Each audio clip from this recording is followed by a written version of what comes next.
Ayan mga kadans, so magpapakain tayo ng manok. Ang pangalan niyan ay si Pogs. Ayan.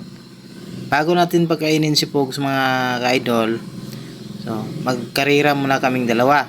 Kapag nanalo siya, papakainin natin siya. Ayan idol. Sabayan nyo ako mga idol. Tara. Ayan mga kadans, so subukan natin si Pogs dito sa malayo. Kung titingnan natin kung kaya ba niyang tumakbo dito sa malayo na kasabay ako. So, paunahan kami mga kadans kung manalo pa siya sa akin, kadans. Ayan. Tingnan nyo mga kadans, ang talino ni Pogs. Sumasabay talaga sa akin mga kadans. Tingnan nyo mga kadans. Ang bilis niyang tumakbo mga kadans. Ayan. Tingnan nyo. Ayan. Itawan ko na siya mga kadans. Ayan. Tumakbo siya mga kadans. So, umabol talaga sa akin mga kadans. Kaso lang, mahina siyang tumakbo kasi maliit yung paa niya mga kadans. Ayan. Nakain ko siya mga kadans. Ngayon, hindi siya nanalo sa akin mga